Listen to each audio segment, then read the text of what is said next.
من الشيطان الرجيم بسم الله الرحمن الرحيم السلام عليكم warahmatullahi wabarakatuh.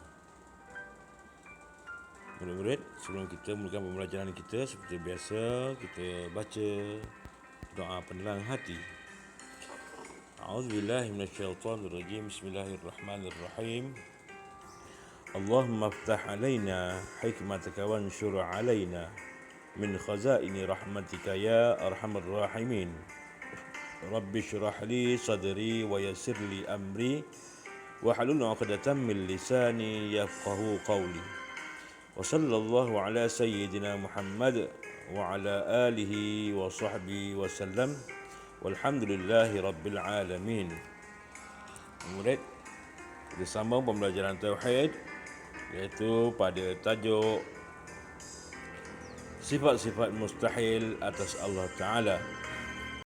Lepas kita dah tengok pada sifat al-adam, al-huduth, kemudian turul adam, al-mubasalatu bil hawadith, al-ihtiyaju ila al-ghair, alla yakuna wahidan, dan al-ajzu. Dan pada hari ini kita akan sambung pada tajuk al-karahiyah. Baik murid, baca bersama-sama ya. Bismillahirrahmanirrahim. 7.8 Al-karahiyah. Al-karahiyah artinya terpaksa, yang ini tergagah. Mustahil atas Allah Ta'ala itu bersifat terpaksa, umpama menjadikan alam secara terpaksa, atau lupa, atau lalai, atau dengan illah atau tabiat. Lupa itu pada mulanya ada pengetahuan, kemudian masa menjadikan tiada pengetahuan. Lalai pula am, sama ada mulanya ada pengetahuan atau tiada.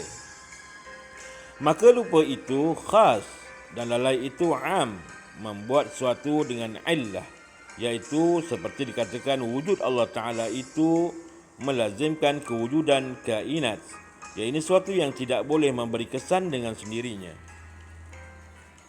Umpama bergerak tangan merupakan illah, bergerak cincin pada jari, yakni lazim ma'lul, makna menjadikan secara tabiat seperti api tabiatnya menghanguskan. Lupa dan lalai keduanya menafikan sifat iradah dan melazimkan ternafi sifat ilmu, kerana sifat iradah menentukan apakah kemungkinan yang hendak dibuat. Mustahil Allah membuat sesuatu yang dia tidak pasti. Kejadian secara illah atau tabiat pula menafikan sifat iradah, kerana jika dikatakan adanya alam ini secara illah atau tabiat, nescaya alam ini juga qadim, maka penciptaan alam pada ketika itu hanyalah tahsilul al-hasil. 7.9 Al-jahl. Al-jahlu artinya tidak mengetahui. Mustahil atas Allah Ta'ala bersifat jahil, sama ada tidak mempunyai pengetahuan sama sekali atau kurang pengetahuan, seumpama syak, zon dan waham pada suatu perkara. 7.10 Al-maut. Al-maut artinya mati.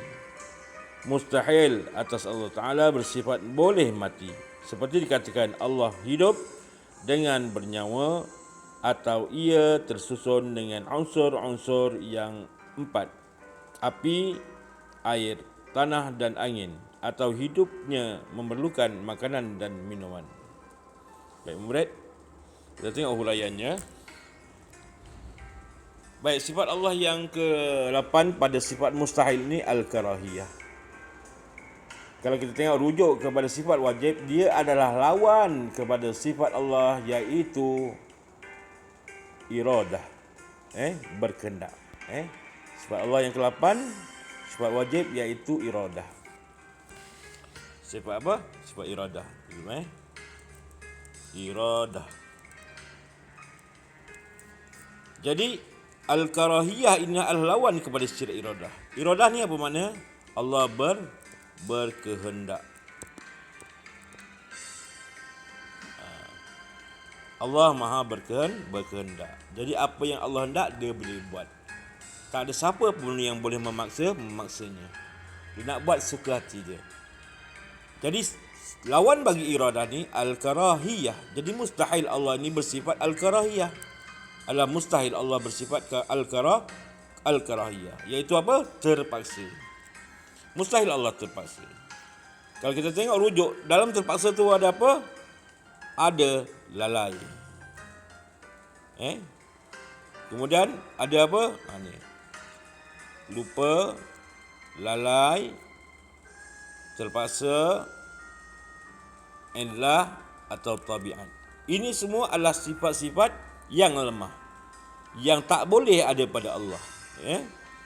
Jadi mustahil Allah terpaksa, mustahil Allah lupa, mustahil Allah lalai, mustahil Allah buat satu benda dengan illah, atau mustahil Allah buat satu perkara mengikut tabiat. Tabiat. Jadi mustahil. Untuk memudahkan kita faham, sifat Allah ini apa? Iradah, berkehendak, maha berkehendak. Allah ni maha berkehendak. Jadi mustahil Allah tergagah, ia ini terpaksa. Dalam pada itu Allah lupa atau lalai atau buat suatu benda dengan illah atau buat suatu benda mengikut tabiat. Maka mustahil. Baik, lupa itu pada mulanya ada pengetahuan. Mula-mula ada pengetahuan. Kemudian masa nak jadikan tu tak ada pengetahuan, jadi mustahil. Lalai pula adalah suatu benda yang am ni umum lah. Sama ada mulanya ada pengetahuan ataupun tak ada pengetahuan. Mana boleh, benda ni mustahil bagi Allah Ta'ala. Kerana Allah ni berkehendak, Allah ni maha mengetahui, Allah ni tak lupa, Allah ni tak lalai, Allah ini tak mengikut satu tabiat, Allah ini buat satu benda bukan mengikut illah. Jadi mustahil. Maka lupa adalah khas dan lalai itu adalah am. Baik, membuat sesuatu itu membuat sesuatu dengan illah, iaitu seperti dikatakan wujud Allah Ta'ala itu melazimkan kewujudan kainat, sesuatu yang tidak boleh memberi kesan dengan sendirinya. Sedangkan Allah buat satu perkara semua memberi kesan. Apa sahaja yang Allah kehendak dia akan memberi kesan. Allah kata mati-mati, Allah kata hidup-hidup, Allah kata kekal-kekal. Tidak ada satu pun yang terlepas yang tak memberi kesan. Mesti pasti memberi kesan. Itu dia. Umpama bergerak tangan, illah bergeraknya cincin pada jari. Lazim maklul makna menjadikan secara tabiat seperti api tabiatnya menghanguskan. Allah tak mengikut tabiat. Allah mengikut kehendaknya. Bukan ikut kebiasaan ataupun ikut ada mood. Tak. Allah buat satu benda mengikut kehendaknya. Tak ada siapa yang paksa. Tak ada mengikut dia punya mood ataupun ada sebab-sebab tertentu. Allah buat, dia nak buat. Tak ada siapa pun yang memaksa. Kita tengok sambungan ni. Baik. Lupa dan lalai, keduanya adalah menafikan sifat iradah. Kalau dah lupa, kalau lalai, dah tentunya menafikan sifat iradah. Allah berkehendak. Berkehendak macam mana? Tak ada siapa yang memaksa. Dia nak buat, dia boleh buat. Sedangkan lupa dan lalai ini adalah sifat makhluk. Mustahil Allah bersifat dengan sifat makhluk. Dan melazimkan ternafi sifat ilmu. Maka lupa dan lalai ini menafikan sifat ilmu. Allah mengetahui, tak ada masa pun Allah tak mengetahui. Allah sentiasa mengetahui. Ada tak detik-detik Allah tak mengetahui? Tak ada. Jadi mustahil Allah lupa dan lalai kerana Allah itu bersifat ilmu, maha mengetahui. Kalau kita makhluk berilmu, kita ada masa kita tahu, ada masa kita tak tahu. Mustahil pula kita tahu sentiasa. Itu mustahil bagi kita. Tapi Allah mustahil dia lupa, mustahil dia lalai. Kerana dia bersifat ilmu, sentiasa mengetahui. Kerana sifat iradah menentukan apakah kemungkinan yang hendak dibuat. Mustahil Allah membuat suatu perkara yang dia tidak pasti. Mustahil Allah buat suatu perkara yang dia tak pasti ni. Ni kena tahu. Allah tak akan buat suatu benda yang dia tak pasti. Macam kita kadang-kadang buat suatu perkara, kita tak pasti. Apakah hasil dia? Walaupun kita dah buat macam-macam perbincangan, macam-macam usaha. Tapi kadang-kadang kejayaan suatu benda yang kita usahakan itu adalah ketentuan Allah Ta'ala. Baik, sedangkan Allah tidak. Allah buat pasti. Kalau dia kata jadi, mesti jadi. Baik. Kejadian secara illah atau tabiat pula menafikan sifat iradah, kerana jika dikatakan ada alam ini secara illah atau tabiat, nescaya alam ini juga qadim. Maka penciptaan alam pada ketika itu hanyalah tahsilul hasil. Baik, disebut illah. Bila suatu benda, contoh Allah jadikan alam ni dengan illah, ataupun tabiat, baik, nescaya alam ini juga qadim. Apa maksud di sini?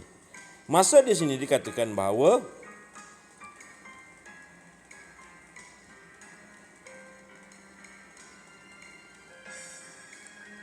Allah tidak memberi kesan. Allah buat satu, tak memberi kesan. Benda ni terkesan dengan sendirinya. Sedangkan tidak. Alam ini Allah cipta, apa hasilnya semua Allah punya kehendak. Jadi dia tidak akan terjadi dengan sendirinya. Alam ini tidak akan berlaku dengan sendirinya. Kalau alam ini berlaku dengan sendirinya, maka kan kita akan dikatakan qadim. Qadim ni mana? Tidak ada campur tangan Allah Ta'ala. Mustahil. Benda ni mustahil. Maka perkara ini menafikan sifat Allah yang iradah, yang maha berkehendak, dan Allah menguruskan segala-galanya. Jadi ilah ini satu perkara yang mustahil. Okey. Dan hanyalah tahsilul hasil. Kalau tengok ni, tahsilul hasil apa maknanya? Menjadikan sesuatu yang sudah terhasil. Mustahil. Sedangkan alam ini sebelumnya tak ada. Siapa yang menjadikan? Allah. Jadi inilah mustahil, kata sifat mustahil bagi Allah Ta'ala, iaitu al-karahiyah. Jadi mustahil. Mustahil Allah ini terpaksa. Kemudian al-jahlu, iaitu al-jahlu artinya tidak mengetahui, disebut sebagai bodoh, tidak mengetahui. Sedangkan sifat Allah iaitu ilmu.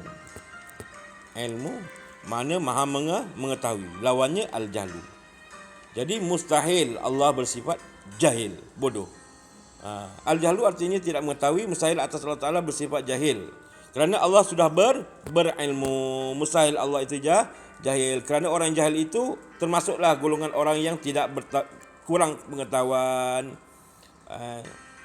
Ataupun seumpama syak ni tak pasti, zon ni pun tak pasti, kiri ke kanan, waham ni pun tak pasti juga.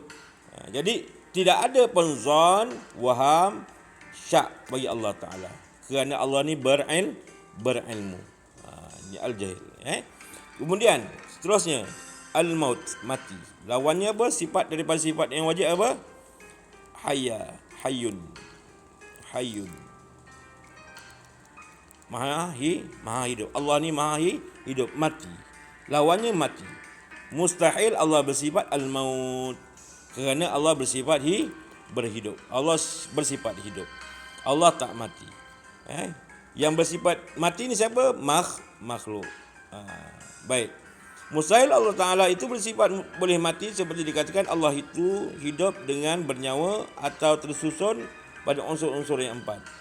Bernyawa. Kita kata Allah ni bernyawa kerana tersusun daripada yang 4. Apa dia? Tanah, air, api, angin, dan memerlukan makan dan minum. Ini sifat makhluk. Sedangkan Allah ni bukan makhluk. Allah ni tu Tuhan. Jadi mustahil. Kalau dia bersifat seperti ini, dia bersifat seperti makhluk, maka dia bukan Tuhan. Yang ada sifat-sifat ni adalah makhluk sahaja. Ada hidup, ada mati. Ini makhluk. Sedangkan Allah tidak ada mati. Allah sentiasa hidup. Dan tak pernah pun mati. Kita sebelum ni belum menjadikan kita memang mati. Kita belum ada. Itu disebut mati. Kemudian dah ada, kita hidup. Kemudian dia akan matikan lagi. Kita lemah. Mana kita lemah? Kita ada sifat al-maut ni. Sedangkan Allah tidak. Allah tidak bersifat ini. Jadi mustahil bagi Allah bersifat al-maut. Sifat mustahil bagi Allah yang seterusnya, yang ke-10 ni sifat al-maut. Baik murid, itu penerangan ringkas pada hari ini. Akan datang kita tengok pada sifat yang ke-11, iaitu as-samam, iaitu tuli. Untuk itu wabillahi taufiq wal hidayah. Wassalamualaikum warahmatullahi wabarakatuh.